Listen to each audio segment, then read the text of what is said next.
for the benefit of hindsight, where I'm sitting now, of course it was not the right decision. It was the wrong decision, period. There's no excuse for that. But again, I wasn't there, but I'm just telling you, from what we know, that we believe there should have been an entry at that as soon as you can. Hey, when there's an active shooter, the rules change. Why did the school district police chief decide there was no longer an active shooter situation? Why was the school district police chief in charge of all of these officers from all of these different agencies? Why did they continue to wait even after a special tactical border patrol team arrived, whose lives could have been saved in the time they spent waiting? If active shooter training means that every single officer lines up, goes in, and shoots until the subject is dead, why did they do the exact opposite? Because they don't see their jobs as protecting the public. Their job is to protect themselves and maintain the status quo. This is Rebel HQ.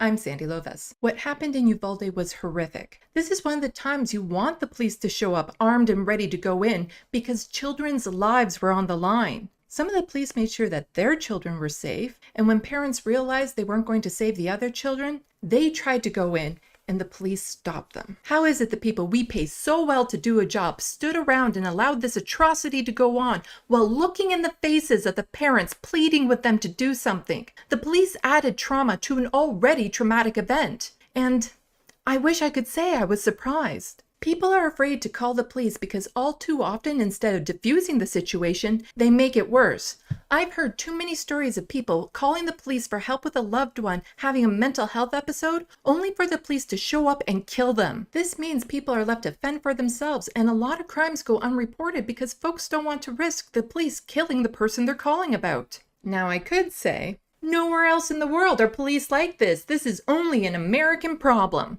But is it? U.S. police kill civilians at a much higher rate than police in other wealthy countries. Huh, would you look at that? See who's second? Hey Canada, RCMP officers privately warned their loved ones that a killer was on the loose, but didn't warn the broader public. Canada's worst mass shooting was in 2020. A person went on a 13-hour rampage across the province of Nova Scotia, killing 22 people.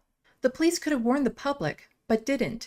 Instead, they made sure their friends and families were safe. So don't get me wrong. America is the worst by far, but the high horse Canadians think we're riding on, oftentimes, is nothing more than a jackass.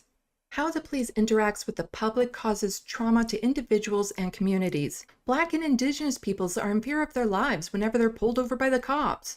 Peaceful protesters are brutalized with no provocation, which leaves mental and physical scars, and there's never any accountability. Oh, I should clarify, this happens to protesters on the left. On the right, the protesters meet up with the police afterwards at the neighborhood picnic. People still have a false sense of security that if something bad happens, they can call 911 and someone will show up to help. And sadly, too many realize that was the wrong call to make. What's the point in having the police if when they show up to the scene, they do the opposite of what needs to be done? Our governments didn't create law enforcement to protect the public. It's to protect capitalist interests and the ruling class from the public. We need to defund, dismantle, reinvent. Better ways of keeping communities safe are possible. For more of my stuff, look for me on social medias left of the box. And don't forget to hit buttons and leave comments. Thanks for watching, and until next time, get informed, get involved.